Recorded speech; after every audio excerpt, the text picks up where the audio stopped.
आशा करता हूँ आप सभी लोग बहुत अच्छे होंगे और आपकी तैयारी बहुत ही अच्छी चल रही होगी। दोस्तों, इस वीडियो पे मैं डिस्कस करने वाला हूँ मॉडल पेपर नंबर 5 के सॉल्यूशन के बारे में। ठीक है दोस्तों, तो इस वीडियो पे मैं क्या डिस्कस करने वाला हूँ, मॉडल पेपर नंबर 5 के सॉल्यूशन के बारे में। सो प्लीज़ आप इस वीडियो को पूरा देखिएगा। इस वीडियो पर मैंने कंप्लीट सॉल्यूशन के बारे में बताया है। दोस्तों, यदि आपको इस मॉडल पेपर को क्विज अटेंड करना है तो आपको क्या करना है, वीडियो की डिस्क्रिप्शन पे एक लिंक होगी, तो आपको क्या करना है, उस लिंक पे क्लिक करना है। आप उस लिंक पे जैसे ही क्लिक करेंगे तो आपके सामने इस मॉडल पेपर का क्विज आ जाएगा। ठीक है दोस्तों, तो आपको क्या करना है, उस लिंक पे क्लिक करके इस क्विज को जरूर अटेंड करना है। इससे आपकी रैंकिंग को पता चलेगा और आपकी पता चलेगा कि आपकी तैयारी कैसी है। दोस्तों, यहाँ पे पहला क्वेश्चन है। इस क्वेश्चन पे क्या बोला है, क्लोरीन के ऋणात्मक आयन पे इलेक्ट्रॉनों की संख्या कितनी होती है। आपको बताना है कि क्लोरीन के ऋणात्मक आयन पे इलेक्ट्रॉनों की संख्या कितनी होती है। तो सबसे पहले दोस्तों आप मुझे बताएं कि क्लोरीन का परमाणु क्रमांक कितना होता है। तो क्लोरीन का परमाणु क्रमांक कितना होता है दोस्तों, 17 होता है। यदि यहाँ पे क्लोरीन का आयन बन जाते हैं, यानी कि क्लोरीन के ऊपर चार्ज आ जाता है, जैसे यहाँ पे माइनस चार्ज आ गया, तो इस पे इलेक्ट्रॉनों की संख्या कितनी होगी, यहाँ पे इसके इलेक्ट्रॉनों की संख्या हो जाएगी 18, यानी कि यहाँ पे ऐड हो जाता है। ठीक है, और जब कभी यहाँ पे पॉजिटिव रहता है ना तो उसमें इलेक्ट्रॉनों की संख्या घट जाती है। तो इतना आपको याद रखना है। तो चलिए फिर नेक्स्ट क्वेश्चन की ओर चलते हैं। इसका करेक्ट आंसर क्या रहेगा दोस्तों, इसका करेक्ट आंसर रहेगा क्लोरीन के ऋणात्मक आयन पे इलेक्ट्रॉनों की संख्या कितनी होगी, 18 होगी। ऑप्शन नंबर बी यहाँ पे करेक्ट आंसर रहेगा। अब नेक्स्ट क्वेश्चन है, परम शून्य ताप कहलाता है। तो परम शून्य ताप क्या कहलाता है, -273 डिग्री सेल्सियस जो है ना परम शून्य ताप कहलाता है। तो ऑप्शन नंबर ए यहाँ पे करेक्ट आंसर रहेगा। अब नेक्स्ट क्वेश्चन है, निम्न में से कौन सा अयस्क मैग्नीशियम का अयस्क नहीं है। तो आप सभी लोग को पता होगा कि मैग्नीशियम के अयस्क कौन कौन से होते हैं, कार्नेलाइट होता है, डोलोमाइट होता है और मैग्नेसाइट होता है। लेकिन जिप्सम जो है ना तो मैग्नीशियम का अयस्क नहीं होता है।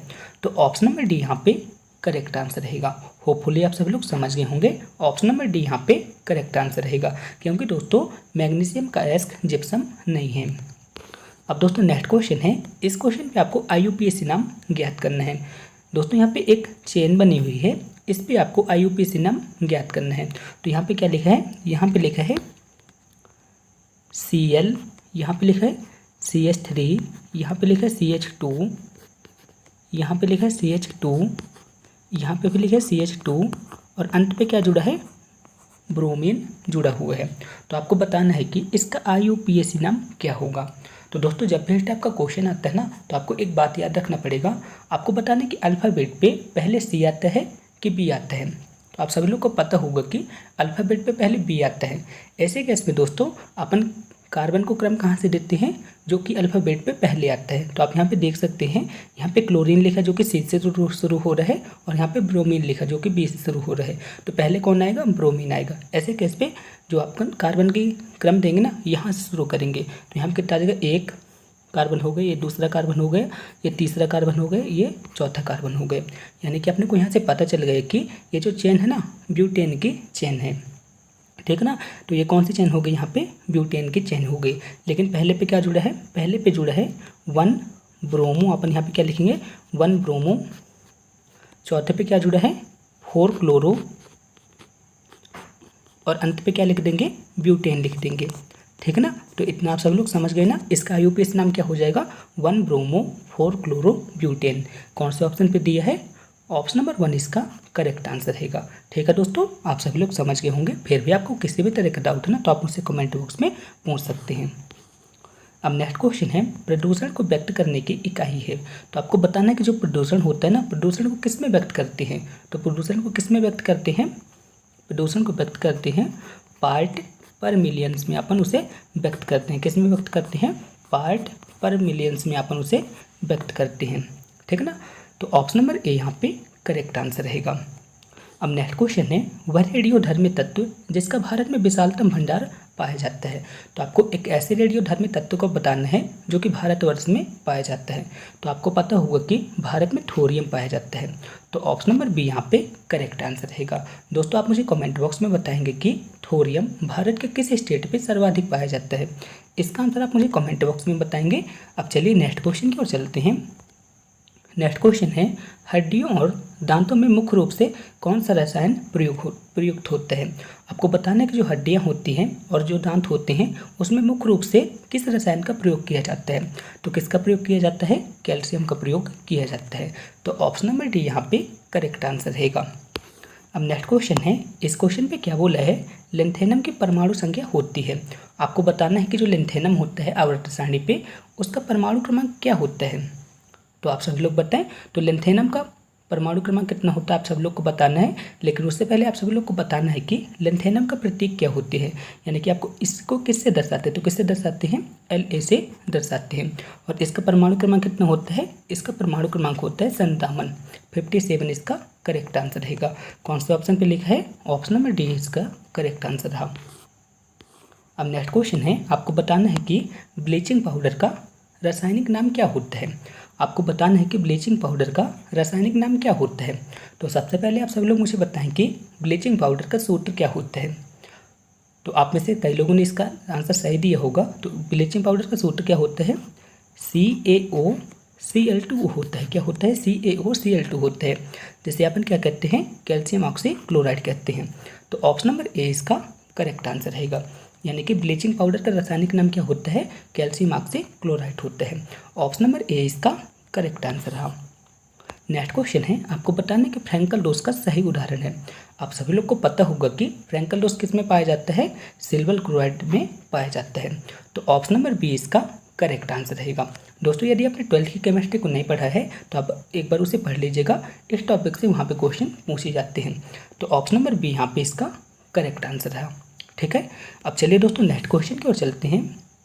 दोस्तों फिजिक्स के क्वेश्चन आ चुके हैं, तो चलिए फिजिक्स के क्वेश्चन को भी सॉल्व करते हैं। तो फिजिक्स का पहला क्वेश्चन है क्वेश्चन नंबर 11। इस क्वेश्चन पे क्या बोला है, पदार्थ के संवेग और वेग के अनुपात में से कौन सी भौतिक राशि प्राप्त होती है। तो क्वेश्चन पे क्या बोला है, संवेग यानी कि P और वेग से कौन सी राशि प्राप्त होती है, आपने को यहाँ पे ज्ञात करना है। तो दोस्तों आपको पता होगा कि संवेग यानी कि P बराबर क्या होता है, संवेग बराबर क्या होता है, द्रव्यमान इंटू वेग होता है। ठीक है ना। तो अपन यहाँ पे क्या करते हैं, वेग का यहाँ पे पक्षांतर कर देंगे, तो यहाँ पे क्या आ जाएगा, PV बराबर M। तो यहाँ से अपन को क्या प्राप्त हो रहा है, यहाँ से अपने को M यानी कि मॉस यानी कि द्रव्यमान यहाँ पे प्राप्त हो रहा है। तो ऑप्शन नंबर सी इसका यहाँ पे करेक्ट आंसर रहेगा। होपफुली आप सभी लोग समझ गए होंगे। यदि आपको डाउट है ना तो आप उसे कमेंट बॉक्स में पूछ सकते हैं। अब नेक्स्ट क्वेश्चन है, एक जेट वायुयान 2 मैक के वेग से हवा में उड़ रहा है। जब ध्वनि का वेग 332 मीटर प्रति सेकंड है तो वायुयान की चाल कितनी है, आपको यहाँ पे ज्ञात करनी है। तो यहाँ पे क्या बोला है, वायुयान की चाल। तो अपन यहाँ पे क्या लिखेंगे, वायुयान की चाल बराबर क्या, यहाँ पे क्या होगी, 2 इंटू हवा का वेग, ध्वनि का वेग कितना है, यहाँ पे ध्वनि का वेग यहाँ पे है 332 मीटर प्रति सेकंड। तो यहाँ पे कितना हो जाएगा, 664 मीटर प्रति सेकंड इसका चाल रहेगी। ठीक है ना। तो ऑप्शन नंबर ए यहाँ पे इसका करेक्ट आंसर रहेगा। तो आपको क्या करना है, जो यहाँ पे मैक संख्या दी है 2 और यहाँ पे जो ध्वनि की गति है इसका आपस में मल्टीप्लाई हो जाएगा और इसका आंसर आ जाएगा। तो ऑप्शन नंबर ए यहाँ पे करेक्ट आंसर रहा। दोस्तों अब नेक्स्ट क्वेश्चन है, इस क्वेश्चन पे क्या बोला है, मनुष्यों के लिए मानक ध्वनि स्तर कितना होता है। तो कितना होता है, 60 डेसिबल होता है। तो ऑप्शन नंबर बी यहाँ पे करेक्ट आंसर रहेगा। अब नेक्स्ट क्वेश्चन है, क्रायोजेनिक इंजन का प्रयोग होता है। तो क्रायोजेनिक इंजन का प्रयोग कहाँ पे होता है, रॉकेट प्रौद्योगिकी पे होता है। अब नेक्स्ट क्वेश्चन है, अच्छे उत्सर्जक अच्छे अवशोषक होते हैं, ये किसका नियम है। तो मैं आपको बता दूं, अच्छे उत्सर्जक अच्छे अवशोषक होते हैं, ये किरचॉफ का नियम है। तो ऑप्शन नंबर ए यहाँ पे करेक्ट आंसर रहेगा। अब नेक्स्ट क्वेश्चन है, रडार की कार्यप्रणाली किस सिद्धांत पर आधारित होती है। तो मैं आपको बता दूं, रडार की जो कार्यप्रणाली होती है ना, किस पर आधारित होती है, रेडियो तरंगों के परावर्तन पर आधारित होती है। तो ऑप्शन नंबर बी यहाँ पे करेक्ट आंसर रहेगा। दोस्तों नेक्स्ट क्वेश्चन है, इस क्वेश्चन पे क्या बोला है, रिएक्टर पे एक मंडक का कार्य क्या होता है। आपको बताना है कि जो न्यूक्लियर रिएक्टर होते हैं उस पे मंडक का कार्य क्या होता है। तो मंडक का कार्य क्या होता है, न्यूट्रॉन को मंदित करना। तो ऑप्शन नंबर सी यहाँ पे करेक्ट आंसर रहेगा। ऑप्शन नंबर सी यहाँ पे करेक्ट आंसर रहेगा। ठीक है ना। मंडक का कार्य क्या होता है, न्यूट्रॉन को मंदित करना यानी कि धीमा करना। ऑप्शन नंबर सी यहाँ पे करेक्ट आंसर रहेगा। अब नेक्स्ट क्वेश्चन है, कुचालक माध्यम पे विभव में क्या परिवर्तन होते हैं। आपको बताना है कि कुचालक माध्यम पे विभव पे क्या परिवर्तन होते हैं। तो क्या परिवर्तन होता है, विभव घट जाता है। कुचालक माध्यम होने से विभव घट जाता है। ऑप्शन नंबर बी यहाँ पे करेक्ट आंसर रहेगा। नेक्स्ट क्वेश्चन है, कार में ड्राइवर की सीट के सामने कौन सा दर्पण लगा होता है। आपको बताना, जो कार होती है ना, तो कार में ड्राइवर की सीट के सामने कौन सा दर्पण लगा रहता है। तो कौन सा दर्पण लगा रहता है दोस्तों, उत्तल दर्पण लगा रहता है। तो ऑप्शन नंबर ए इसका करेक्ट आंसर रहेगा। इंपॉर्टेंट क्वेश्चन है और आपके एग्जाम पे पूछा जा सकता है। तो एक बार इस क्वेश्चन को फिर से रिपीट करते हैं। तो क्वेश्चन पे क्या बोला है, कार में ड्राइवर की सीट के सामने कौन सा दर्पण लगा होता है। तो कौन सा दर्पण लगा होता है, उत्तल दर्पण लगा होता है। ऑप्शन नंबर ए यहाँ पे करेक्ट आंसर रहेगा। नेक्स्ट क्वेश्चन है, पीएन संधि डायोड पे अपक्षय परत की मोटाई कितनी होती है। आपको बताना है कि जो पीएन संधि डायोड होता है ना, पीएन संधि डायोड होता है, उस पे अपक्षय परत की मोटाई कितनी होती है। तो कितनी होती है, 10⁻⁻6 मीटर होती है। इंपॉर्टेंट क्वेश्चन है और बारहवीं के एग्जाम पे पूछा गया क्वेश्चन है। तो ऑप्शन नंबर ए यहाँ पे करेक्ट आंसर रहेगा। नेक्स्ट क्वेश्चन है, एक कार की गति 10 सेकंड पे 20 मीटर प्रति घंटे से कितनी हो जाती है, 50 किलोमीटर प्रति घंटे हो जाती है। इसका त्वरण क्या होगा, आपको यहाँ पे ज्ञात करना है। तो आप सभी लोग मुझे बताएं कि गति का पहला समीकरण क्या होता है। तो गति का पहला समीकरण होता है v बराबर u धन at होता है। तो यहाँ पे प्रारंभिक वेग कितना है, यहाँ पे प्रारंभिक वेग यानी कि u बराबर कितना है, 20 है। और अंतिम वेग कितना है, अंतिम वेग यहाँ पे है 50, यानी कि 20 से बढ़कर कितना हो जाता है, 50 हो जाता है। और यहाँ पे t कितना बताया गया है, यहाँ पे t बताया गया है 10 सेकेंड। ठीक है ना, इतना बताएगा ना, इन सब की वैल्यू यहाँ पे पुट कर देते हैं, आपका आंसर आ जाएगा। तो यहाँ पे अपन क्या लिखेंगे, यहाँ पे लिखेंगे 50, यहाँ पे लिखेंगे 20, यहाँ पे अपन क्या लिखेंगे, ए लिखेंगे, और टी की जगह अपन क्या लिख देंगे, 10 लिख देंगे। इतना अगर ना, अब आपको क्या करना है, आपको यहाँ पे पक्षांतर करेंगे। तो जब पक्षांतर करेंगे तो 50 में से 20 चला जाएगा, तो यहाँ पे कितना आ जाएगा, 30, और यहाँ पे क्या बचेगा, 10a बचेगा।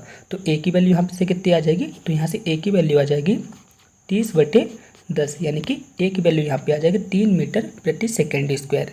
ठीक है ना, कौन से ऑप्शन पे दिया है, ऑप्शन नंबर बी यहाँ पे करेक्ट आंसर रहेगा। होपफुली आप सब लोग समझ गए होंगे। अब चलिए नेक्स्ट क्वेश्चन की ओर चलते हैं। नेक्स्ट क्वेश्चन है, यूरेनियम नाभिक में क्या क्या होता है। आपको बताना है कि जो यूरेनियम होता है, यूरेनियम नाभिक पे क्या क्या होता है। तो दोस्तों मैं आपको बता दूं, इस पे प्रोटॉनों व न्यूट्रॉनों की संख्या कितनी होती है, 235 होती है। ठीक है ना, तो क्वेश्चन पे क्या बोला है, यूरेनियम 235 पे क्या क्या होते हैं। तो यूरेनियम 235 पे प्रोटॉनों और न्यूट्रॉनों की संख्या कितनी होती है, 235 होती है। तो ऑप्शन नंबर डी यहाँ पे करेक्ट आंसर रहेगा। दोस्तों यहाँ पे फोर्स लिखा हुआ है, इसे आप काट लीजिएगा। ठीक है ना, इस पे न्यूट्रॉनों और प्रोटॉनों की संख्या कितनी होती है, 235 ही होती है।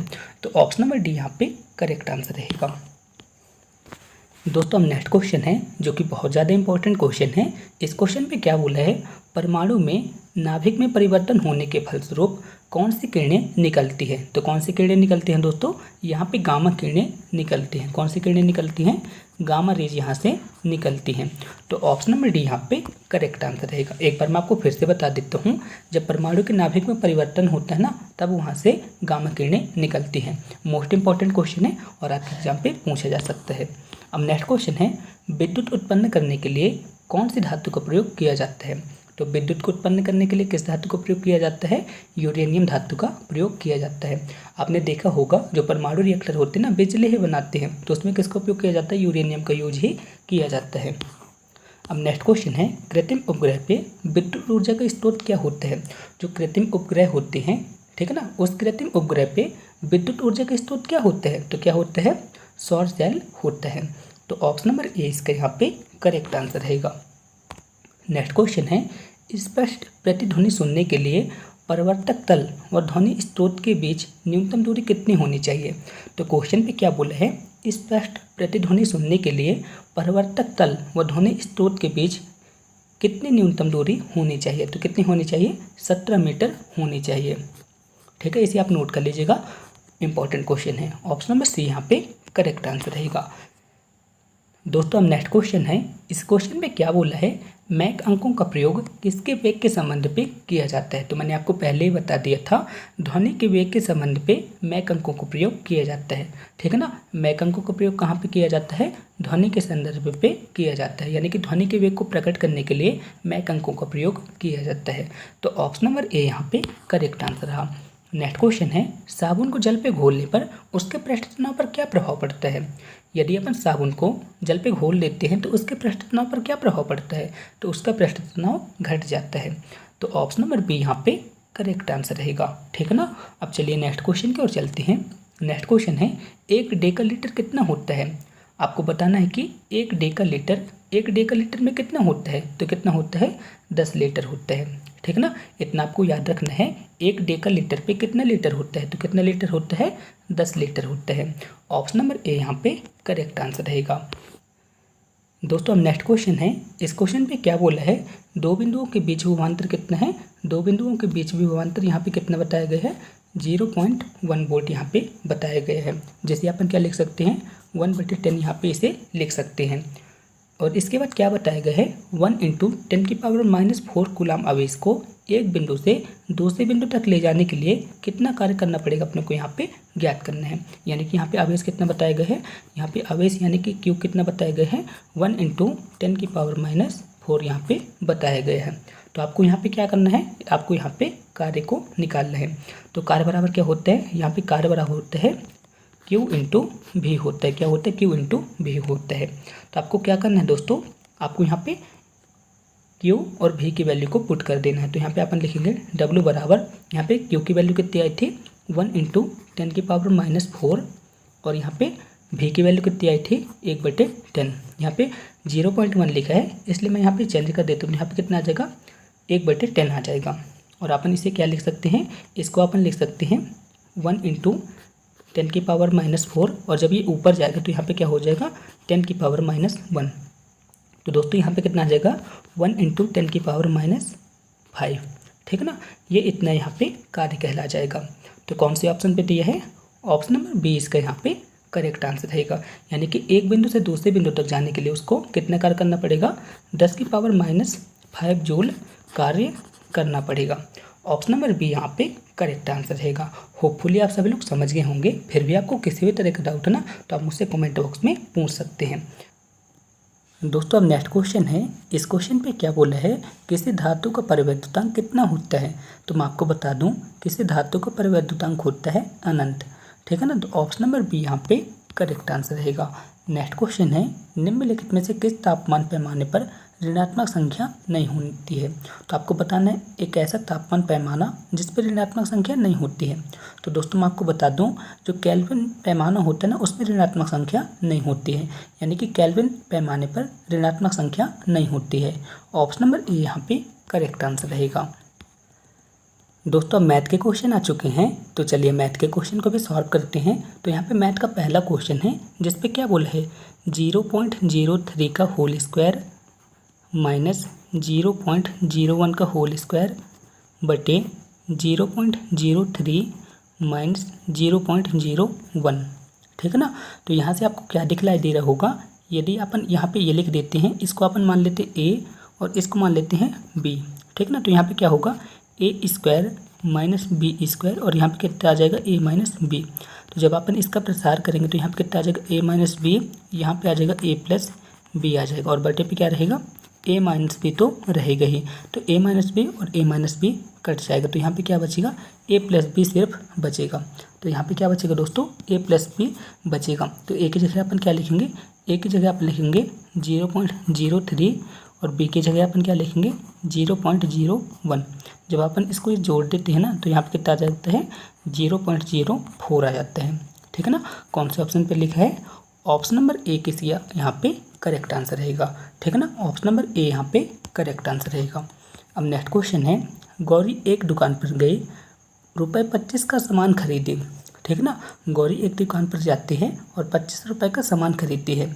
उसमें से उसे 30 पैसे का GST कर पे चले जाते हैं। ठीक है ना, 25 रुपये का वह सामान खरीदे जिसमें से 30 पैसे GST कर के रूप में चले जाते हैं। यदि GST कर 6% है तब अगर जीएसटी कर नहीं लगता तो सामान की कीमत क्या होती। तो क्वेश्चन पे क्या बोला है, गौरी एक दुकान पर जाती है, उसे 25 रुपये का सामान उसने खरीदा तो उसको 30 पैसे टैक्स के रूप में चले गए।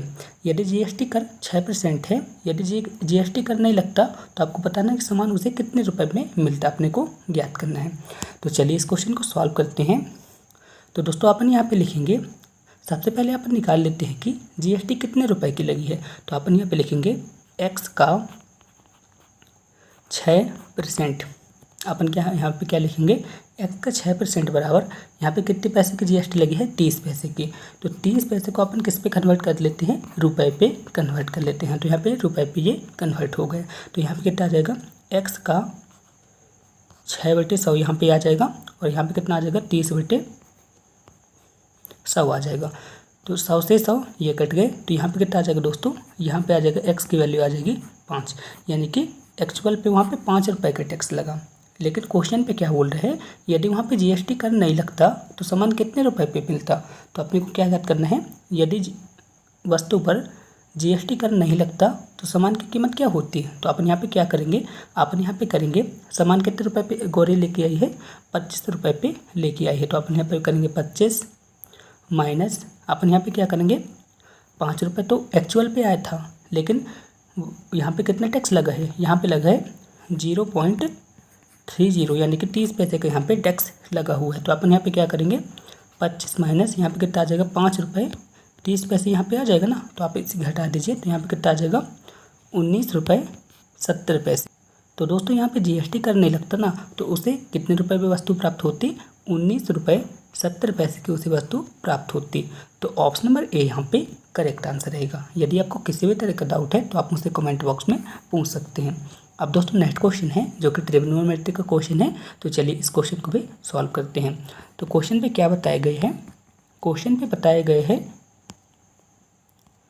a + b + c बराबर क्या बताया गया है, पाई बताए गए हैं। यदि अपन इसे इस तरह से लिख सकते हैं, इसको अपन क्या लिख सकते हैं, a + b बराबर अपन क्या लिख सकते हैं, पाई माइनस c, यानी कि a + b की जगह अपन क्या लिख सकते हैं, पाई माइनस c लिख सकते हैं। और क्वेश्चन पे क्या बोला है, cos a + b + cos c, ठीक है ना। क्वेश्चन पे क्या बोला है, cos a + b cos c। तो अपन यहाँ पे क्या कर सकते हैं, a + b की जगह अपन क्या लिख सकते हैं, a + b की जगह लिख सकते हैं पाई माइनस c, क्या लिख सकते हैं, पाई माइनस c, और यहाँ पे कितना है, cos c, ठीक है ना दोस्तों। यदि अपन cos 180 से किसी भी संख्या को घटाते हैं तो यहाँ पे क्या हो जाता है, यहाँ पे हो जाता है माइनस cos थीटा हो जाता है। थीटा की जगह यहाँ पे क्या लिखा है, c लिखा, तो यहाँ पे c आ जाएगा। और यहाँ पे कितना आ जाएगा, cos c तो पहले से है, तो आप देख पा रहे हैं यहाँ पे +c है और यहाँ पे -c है, तो ये एक दूसरे के साथ कट जाएंगे। तो यहाँ पे कितना आ जाएगा, 0 आ जाएगा। कौन से ऑप्शन पे दिया है, ऑप्शन नंबर ए यहाँ पे करेक्ट आंसर रहेगा। होपफुली आप सब लोग समझ गए होंगे। अब चलिए नेक्स्ट क्वेश्चन की ओर चलते हैं। नेक्स्ट क्वेश्चन है, टावर की ऊंचाई उसके पैर से कुछ दूरी पर एक बिंदु के बीच संबंधित अनुपात कितना है, 5√3:5 है। तो आपको बताना है कि टावर की नोक की ऊंचाई पर कोण क्या होगा, आपको यहाँ पे बताना है। तो चलिए दोस्तों इस क्वेश्चन को भी सॉल्व कर लेते हैं। तो क्वेश्चन पे अनुपात कितना बताया गया है, 5√3:5। यहाँ पे क्या बताया, 5√3:5 बताया गया है। तो अपन यहाँ पे क्या करते हैं, इसको अपन सिंप्लीफाई कर लेते हैं। तो यहाँ पे कितना आ जाता है दोस्तों, यहाँ पे आ जाएगा √3:1 आ जाता है, ठीक है ना। तो आपको बताना है कि टावर का कोण कब होगा, क्या होगा। तो दोस्तों मैंने आपको बताया था, जब भी ऐसी कंडीशन आती है, ठीक है ना, यदि यहाँ पे 60 डिग्री का कोण रहता है तो यहाँ पे कितने अंश का कोण बनता है, यहाँ पे हमेशा √3 बनता है और यहाँ पे हमेशा 1 बनता है, ठीक है ना। तो बस यही क्वेश्चन पे बोला था और इसका आंसर क्या आ गया, यहाँ पे कितने अंश का कोण बनेगा, यहाँ पे 60 डिग्री का कोण बनेगा, ठीक है ना। यहाँ पे लंब कितना आ जाएगा, √3 आ जाएगा और यहाँ पे आधार कितना आ जाएगा, 1 आ जाएगा। लेकिन दोस्तों क्वेश्चन के हिसाब से ये जो है टावर की ऊंचाई आ जाएगी और ये उसकी दूरी कहला जाएगी। और क्वेश्चन पे दिया भी है, अनुपात के रूप में दिया गया था 500√3 और यहाँ पे 5 दिया गया था। अपन इसे सिंप्लीफाई कर देते हैं तो यहाँ पे √3:1 आता है। और यदि अपन 10/60 लेते हैं ना तो यहाँ पे भी √3 और यहाँ पे 1 आता है। तो बस यही इसका आंसर कहलाएगा। तो ऑप्शन नंबर बी इसका यहाँ पे करेक्ट आंसर रहेगा। बहुत ईजी क्वेश्चन है, मैंने आपको प्रीवियस वीडियो पे भी समझाया था। इसी तरह से आप इस क्वेश्चन को भी सॉल्व कर सकते हैं। नेक्स्ट क्वेश्चन है 6 सेंटीमीटर भुजा वाले घन में से 2 सेंटीमीटर भुजा वाले कितने घन काटे जा सकते हैं। तो अपन यहाँ पे क्या लिखेंगे, घनों की संख्या। तो क्वेश्चन पे क्या बोला, कितने घन काटे जा सकते हैं, तो अपन यहाँ पे क्या लिखेंगे, घनों की संख्या। तो सबसे पहले अपन क्या करेंगे, जो बड़ा घन है ना, बड़ा घन कितना है, बड़ा घन 6 सेंटीमीटर का है और छोटा वाला घन कितना है, 2 सेंटीमीटर का है।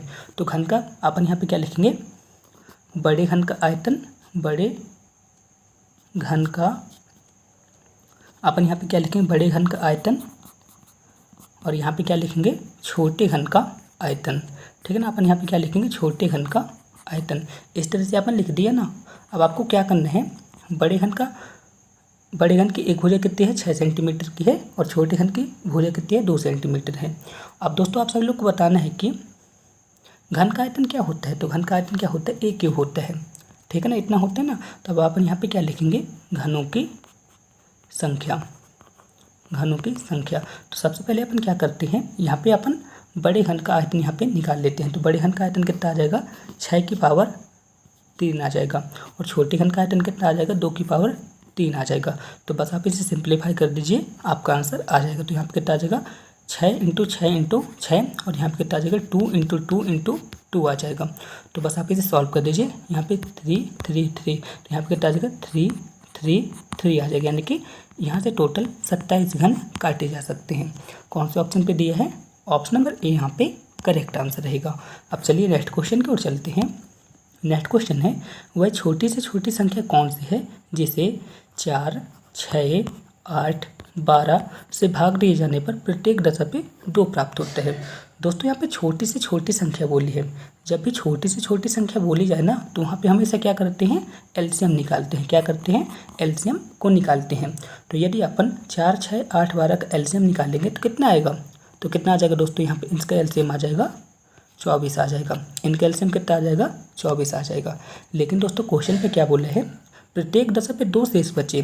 तो यहाँ पे इनका एलसीएम कितना आया है, इनका एलसीएम आया है 24। ठीक है ना, इनका एलसीएम कितना आया है, 24 आया है। लेकिन क्वेश्चन पे क्या बोल रहा है, आपको ऐसी संख्या ज्ञात करनी है जो कि 4 6 8 12 से भाग देने पर प्रत्येक दशा पे 2 बचे। ऐसी कंडीशन पे अपन दोस्तों क्या करते हैं, ये जो शेष है ना यहाँ पे 2, इसको अपन जोड़ देते हैं। तो यहाँ पे संख्या क्या आ जाएगी, 26 आ जाएगी। तो दोस्तों इसका करेक्ट आंसर क्या होगा, इसका करेक्ट आंसर रहेगा 26। दोस्तों आप इसे चेक भी कर सकते हैं। यदि आप 26 को 4 से भाग देंगे, ठीक है ना, 26 में यदि आप 4 का भाग देंगे तो यहाँ पे कितना प्राप्त होगा, 2 प्राप्त होगा। यदि आप 26 पे 6 का भाग देंगे तो 2 प्राप्त होगा। यदि आप 26 पे 8 का भाग देंगे तो 2 प्राप्त होगा। इस तरह से 26 इसका करेक्ट आंसर रहेगा। आपको कैसे सॉल्व करना पड़ेगा, सबसे पहले आपको एलसीएम लेना है। एलसीएम इसका कितना आ जाएगा, 24 आ जाएगा, और शेषफल कितना बचता है, 2 बचता है। तो आपको क्या करना है, इसको ऐड कर देना है। यहाँ पे कितना आ जाएगा, 26। तो 26 इसका करेक्ट आंसर रहेगा। नेक्स्ट क्वेश्चन है, आपको बताना है कि बहुत ही अच्छा क्वेश्चन है दोस्तों, इस पे आपको मापांक बताना है। आपको क्या बताना है, मापांक बताना है। तो अपन यहाँ पे क्या लिखेंगे, 9 + 3i⁻7। तो इसको अपन क्या लिख सकते हैं दोस्तों, सिंप्लीफाई क्या कर सकते हैं, 9 + 3i को अपन क्या किस तरह से व्यवस्थित कर सकते हैं, इसको अपन लिख सकते हैं i² 3 × i, इस तरह से लिख सकते हैं ना। i² का वैल्यू कितनी होती है, i² की वैल्यू होती है -1। मैंने आपको कई बार बताया है। तो अपन यहाँ पे क्या लिखेंगे, -1 का क्यूब, और यहाँ पे कितना रहेगा, यहाँ पे i तो रहेगा ही, यहाँ पे 3 रहेगा, और यहाँ पे कितना रहेगा, 9 रहेगा। ठीक है ना, इतना आप सभी लोग को समझ आ गया। तो दोस्तों जब यदि अपन -1 का क्यूब करते हैं तो कितना आता है, -1 ही आएगा। ठीक है ना, यदि अपन -1 का क्यूब करेंगे तो -1 आएगा। तो दोस्तों यहाँ पे क्या आ जाएगा, यहाँ पे आ जाएगा 9 - 3i। अब क्वेश्चन पे क्या बोला, इसका मापांक निकालना है। तो जब भी मापांक निकालेंगे तो इस तरह का सिंबल आ जाएगा, और जब अपन इसका मापांक निकालेंगे ना तो क्या होगा, इसका और इसका वर्ग हो जाएगा। तो यहाँ पे कितना आ जाएगा, 9 का वर्ग, और यहाँ पे कितना आ जाएगा प्लस, यहाँ पे कितना आ जाएगा -3 का वर्ग। इस तरह से आ जाएगा ना दोस्तों। अब आपको क्या करना है, 9 का वर्ग कितना होता है, 81 होता है, और 10 का वर्ग कितना हो जाएगा, 9 हो जाएगा। तो यदि अपन इसे जोड़ेंगे तो कितना आ जाएगा, √90। और √90 को अपन क्या लिख सकते हैं, अपन 90 को लिख सकते हैं, आप सभी लोग बताएं, √90 को अपन लिख सकते हैं 3√10। कौन से ऑप्शन पे दिए है, ऑप्शन नंबर बी यहाँ पे करेक्ट आंसर रहेगा।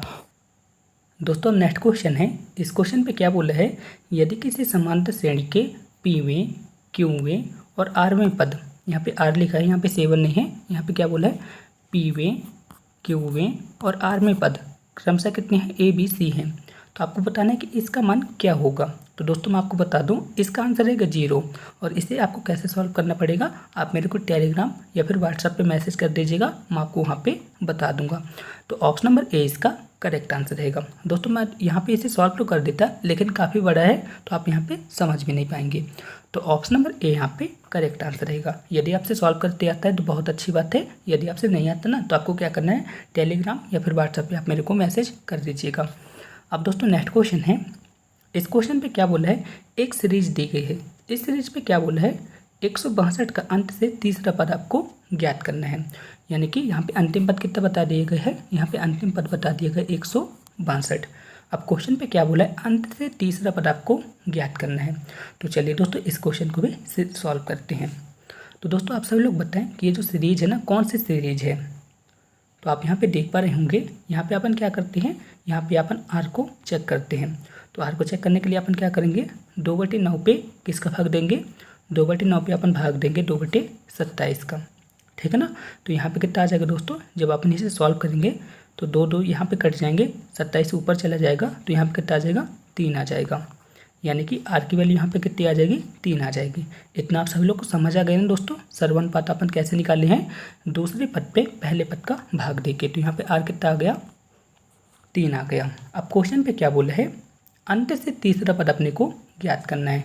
तो अपन यहाँ पे क्या लिखेंगे दोस्तों, इसके लिए एक फॉर्मूला होता है, जब भी इस टाइप का क्वेश्चन पूछे ना, अंत से तीसरा चौथा किसी भी तरह का पद पूछते ना अंत से, तो उसके लिए एक फार्मूला होता है। फार्मूला क्या होता है, TN बराबर L यानी कि अंतिम पद, और यहाँ पे क्या रहता है, सर्वानुपात n-1 होता है। क्या होता है, r की पावर -1 होता है।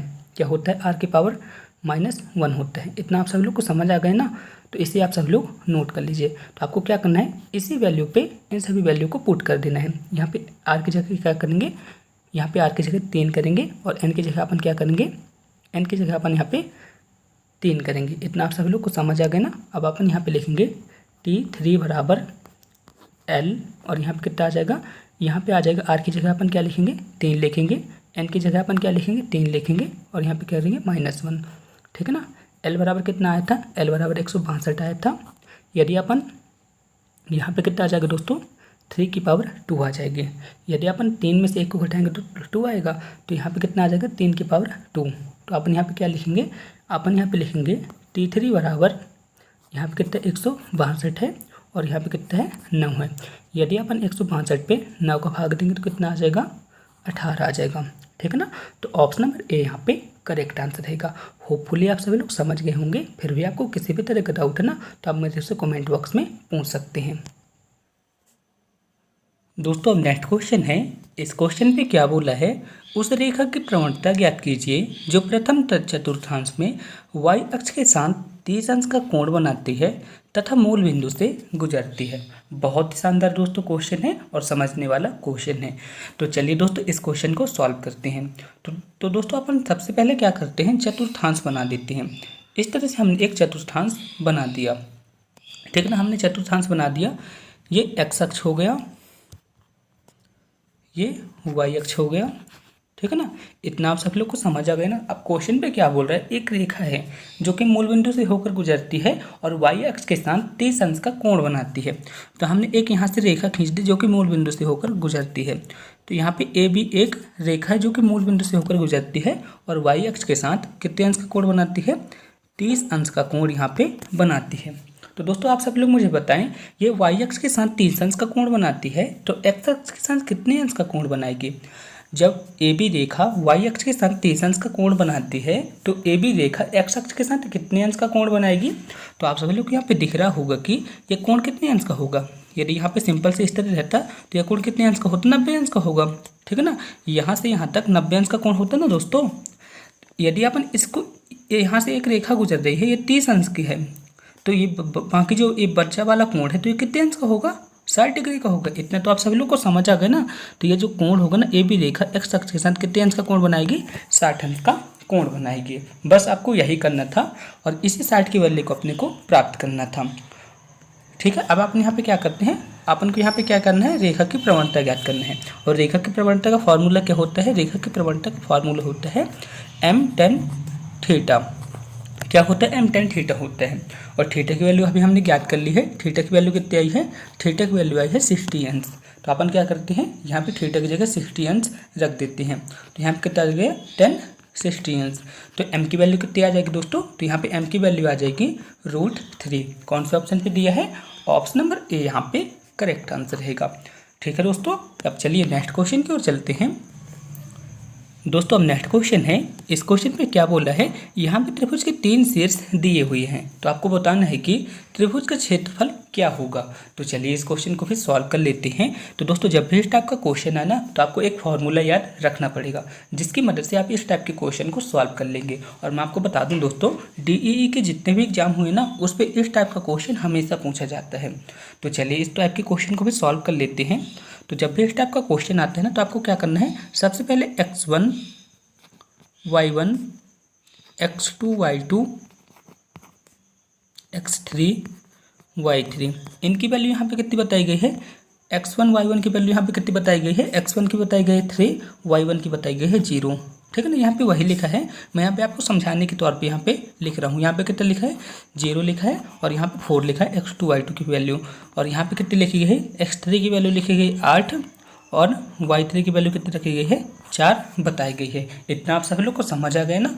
अब आपको क्या करना है, आपको एक फार्मूला याद करना पड़ेगा। फार्मूला क्या कौन सा होता है दोस्तों, फार्मूला होगा 1/2। यहाँ पे अपन लिखेंगे त्रिभुज का क्षेत्रफल। क्या लिखेंगे, त्रिभुज का क्षेत्रफल। इसके लिए फार्मूला होता है, फार्मूला क्या होता है, 1/2 कोष्टक x1, यहाँ पे क्या आ जाएगा, y2 - y3, इसके बाद प्लस करेंगे अपन, यहाँ पे आ जाएगा x2, और यहाँ पे कितना आ जाएगा, यहाँ पे आ जाएगा y3 - y1।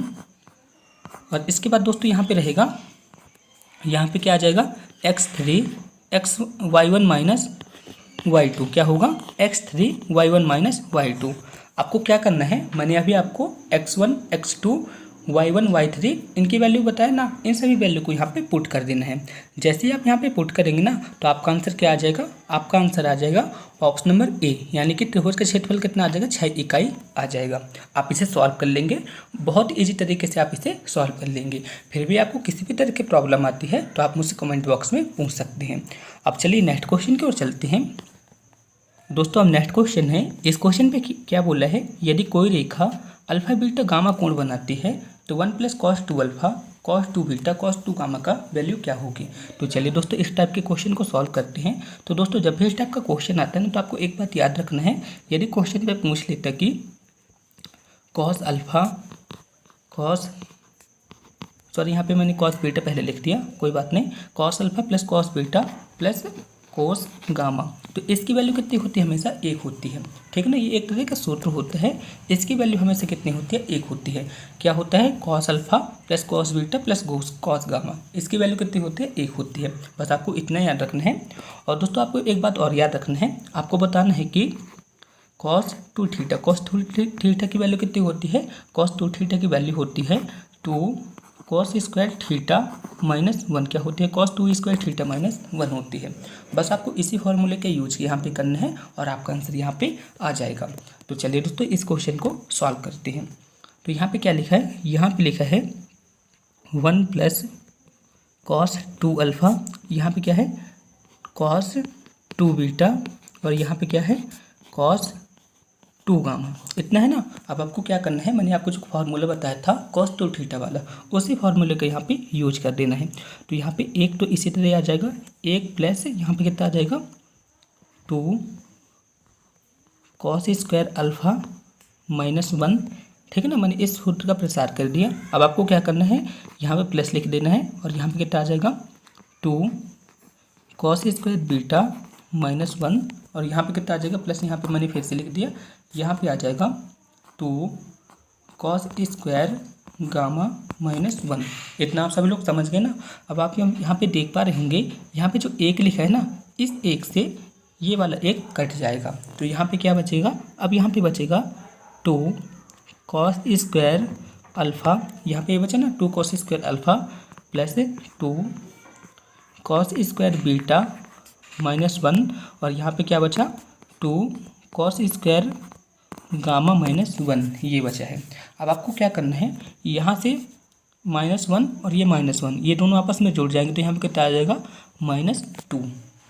ठीक है। अब यहाँ पे देख पा रहे होंगे, यहाँ पे क्या लिखा है 2 cos square alpha, 2 cos square beta और 2 cos स्क्वायर गामा लिखा है। यदि अपन से इनसे क्या करते हैं, 2 को कॉमन ले लेते हैं, तो यहाँ पे कितना आ जाता है cos square alpha, cos square beta, और यहाँ पे कितना आ जाएगा, यहाँ पे आ जाएगा cos स्क्वायर गामा। इतना आ गया ना। और मैंने आपको बताया था इसकी वैल्यू हमेशा कितनी होती है, 1 होती है।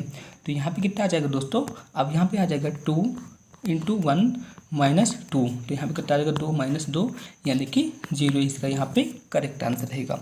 कौन से ऑप्शन पे दिया है, ऑप्शन नंबर सी यहाँ पे करेक्ट आंसर रहेगा। होपफुली आप सभी लोग समझ गए होंगे। अब चलिए नेक्स्ट क्वेश्चन की ओर चलते हैं। नेक्स्ट क्वेश्चन है 31 मैचों पे धोनी का औसत कितना है, 31 रन है। अपने औसत मैच में 2 रनों की वृद्धि करने के लिए उसे अगले मैच में कितने रन बनाने होंगे। तो चलिए दोस्तों इस टाइप के क्वेश्चन को भी सॉल्व कर लेते हैं। तो क्वेश्चन पे क्या बोला है, 2 रन की वृद्धि हेतु अगले मैच में उसे कितने रन बनाने होंगे। ठीक है ना। तो आपको यहाँ पे क्या करना पड़ेगा दोस्तों, मैं यहाँ पे एक ट्रिक की मदद से सॉल्व करूँगा, तो आप इसे ट्रिक की मदद से ही सॉल्व कीजिएगा। तो यहाँ पे क्या बोला है, 2 रन की वृद्धि हेतु अगले मैच में कितने रन बनाना होगा। तो यदि अपन करते हैं कि 2 की रफ्तार से उसे हर 31 मैच पे 2-2 रन बढ़ाना होगा, तो 31 मैच पे वो कितने रन बनाएगा, 31 × 2 बराबर 62 रन बनाएगा। ठीक है ना। इतना आप सभी लोग को समझ आ गए ना। लेकिन सबसे लास्ट वाले मैच में उसको 31 रन फिर बनाना होगा, तो 31 रन मैंने यहाँ पे फिर बना दिया, तो यहाँ पे कितना आ जाएगा दोस्तों, यहाँ पे आ जाएगा 93 आ जाएगा। लेकिन क्वेश्चन पे क्या बोल रहा है, 2 रन की वृद्धि करना है। जब 2 रन की वृद्धि करना है ना, तो यहाँ पे क्या हो जाएगा, +2 हो जाएगा, तो यहाँ पे कितना आ जाएगा 95 आ जाएगा। ठीक है ना। आप सभी लोग समझ गए होंगे। ऑप्शन नंबर ए यहाँ पे करेक्ट आंसर रहेगा। ठीक है। सबसे पहले आपको क्या करना है, यहाँ पे जो 2 रन है ना, इस 2 रन पे यहाँ पे आपको क्या करना है, इसका मल्टीप्लाई कर देना, तो यहाँ पे कितना आ जाएगा 62 आ जाएगा। इसके बाद आपको करना है कि लास्ट वाले मैच पे भी वह 31 रन बनाएगा। ठीक है ना। तो यहाँ पे कितना आ जाएगा 93 आ जाएगा। लेकिन 2 रन की वृद्धि इस पर करना है, 2 रन की यदि यहाँ पे वृद्धि करेंगे तो कितना आ जाएगा 95 आ जाएगा। तो ऑप्शन नंबर ए यहाँ पे करेक्ट आंसर रहेगा। आई होप आप सभी लोग समझ गए होंगे। अब नेक्स्ट क्वेश्चन है, 2 नल एक साथ एक हौज को 12 घंटे में भरते हैं। यदि पहला नल 20 घंटे में भरता है तो दूसरा नल उसे अकेले कितने घंटे में भरेगा। तो बहुत ही जी क्वेश्चन है दोस्तों। आई होप आप सभी लोग इसे सॉल्व भी कर लिए होंगे। तो चलिए दोस्तों इस टाइप के क्वेश्चन को भी सॉल्व कर लेते हैं। तो क्वेश्चन पे क्या बोला, 2 नल, तो हमने मान लिया कि यहाँ पे 2 नल कौन कौन से हैं, पहला नल ए है और दूसरा नल बी है। तो यहाँ पे क्या बोला, 2 नल ए + बी किसी हौज को कितने घंटे में भरते हैं, 12 घंटे में भरते हैं। पहला जो नल है किसी हौज को कितने घंटे में भरता है, 20 घंटे में भरता है। तो आपको क्या करना है, आपको पता करना है सबसे पहले कि टोटल हौज पे कितना पानी आता है। तो इसको अपन कैसे ज्ञात करेंगे, 12 और 20 का एलसीएम कितना आ जाएगा, आप सब लोग बताएं। तो 12 और 20 का एलसीएम आ जाएगा 60 आ जाएगा। ठीक है ना। 12 और 20 का एलसीएम कितना आ गया, 60 आ गया। तो यहाँ पे कितना आ जाएगा दोस्तों, यहाँ पे आ जाएगा 12 × 5 = 60 आ जाएगा, और यहाँ पे ये आ जाएगा। तो यहाँ से अपन को क्या पता चल रहा है, ए + बी 1 घंटे में कितने लीटर पानी भरेंगे, 1 घंटे में 5 लीटर पानी भरेंगे, और बी अकेले ठीक है ना, 1 घंटे में कितना पानी भरेगा, 3 पानी भरेगा। तो यहाँ पे बी की वैल्यू कितनी है, 3 है, यहाँ पे बी की वैल्यू कितनी है, 3 है। तो आपको बताना है यहाँ पे ए की वैल्यू कितनी आ जाएगी। तो आपको पता चल गई होगा यहाँ पे ए की वैल्यू कितनी आएगी, यहाँ पे ए की वैल्यू आ जाएगी 2। ठीक ना। अब क्वेश्चन बोल रहे हैं कि ये दोनों एक साथ भरते हैं। तो क्वेश्चन बोल रहा है कि ये जो ए है ना, ये ए जो है तो इस हौज को कितने घंटे में भरेगा। तो टोटल हौज कितने लीटर का है, टोटल हौज है 30 लीटर का, और इसे किसके द्वारा भराना है, ए के द्वारा भराना है। तो आप यहाँ पे क्या करेंगे, 2 के साथ इसे भाग दे देंगे। तो यहाँ पे कितना आ जाएगा, यहाँ पे आ जाएगा 30 घंटों पे भरेगा। तो ऑप्शन नंबर सी यहाँ पे करेक्ट आंसर रहेगा। आपने इस टाइप के क्वेश्चन को कई बार सॉल्व किया होगा, सो आई होप आप सब लोग इसे सॉल्व कर लिए होंगे।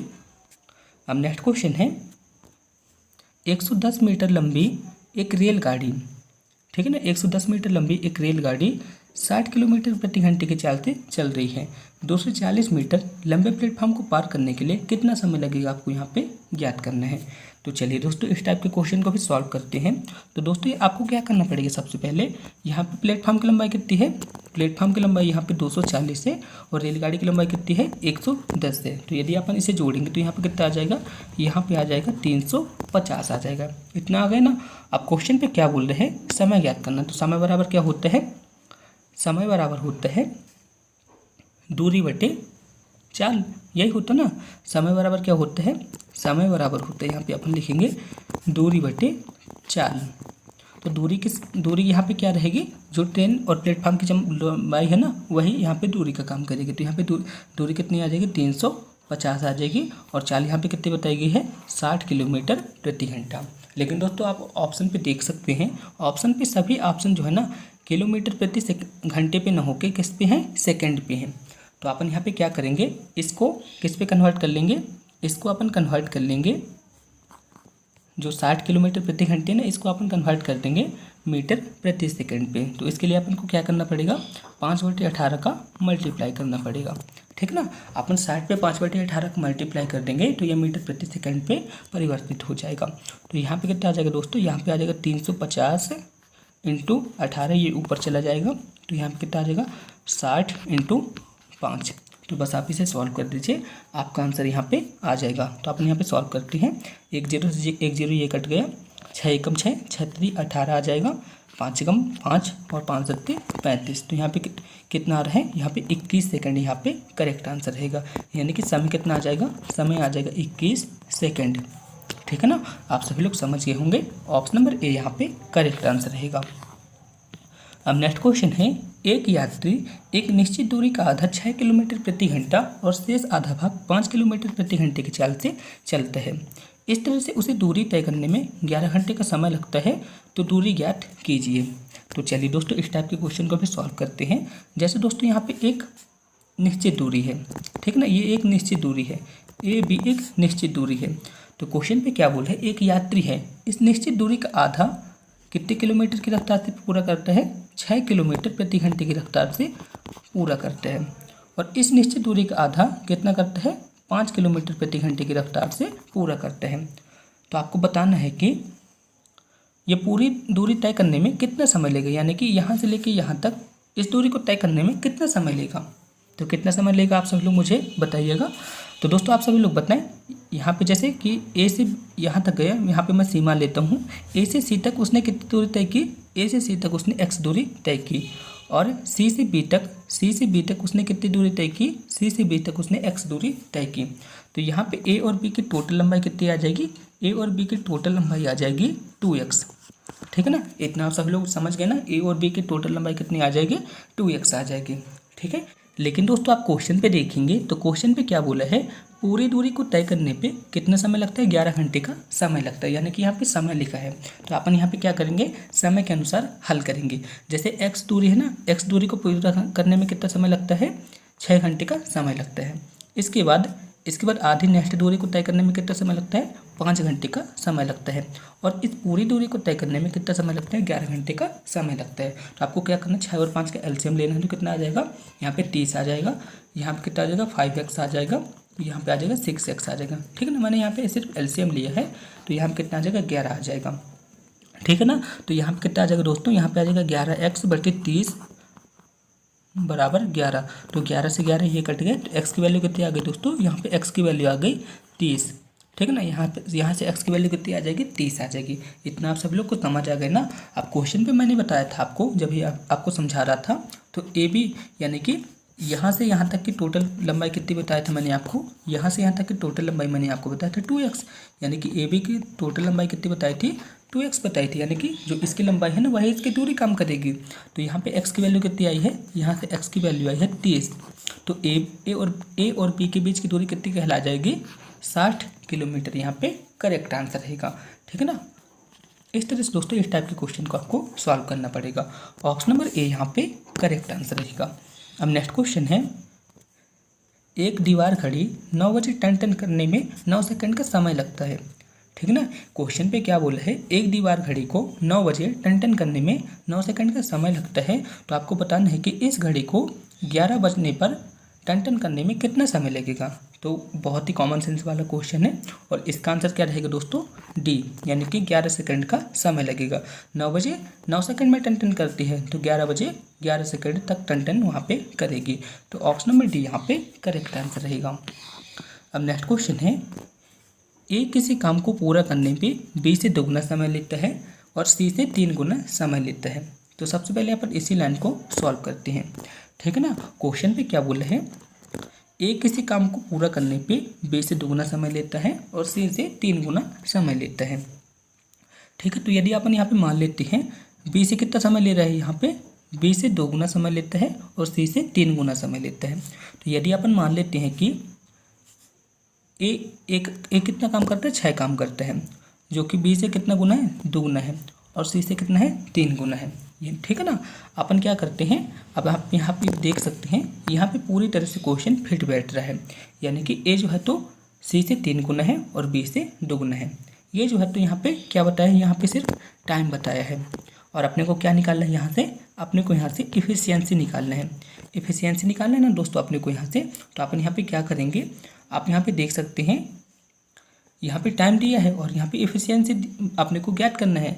तो टाइम और इफिशियंसी आपस में क्या होते हैं, अपोजिट होते हैं। क्या होते हैं, अपोजिट होते हैं। तो आपको यहाँ पे क्या करना पड़ेगा, आपको इसके उल्टा करना पड़ेगा। तो यहाँ पे क्या आ जाएगा, इफिशियंसी कितनी आ जाएगी, 1/6, यहाँ पे कितनी आ जाएगी 1/3 और यहाँ पे कितनी आ जाएगी इफिशियंसी 1/2। अब दोस्तों आपको क्या करना पड़ेगा, 6, 3 और 2 इनका एलसीएम आपको लेना पड़ेगा। तो इनका एलसीएम कितना आ जाएगा दोस्तों, इनका एलसीएम आ जाएगा 6, इनका एलसीएम आ जाएगा 6 और इसका भी एलसीएम आ जाएगा 6।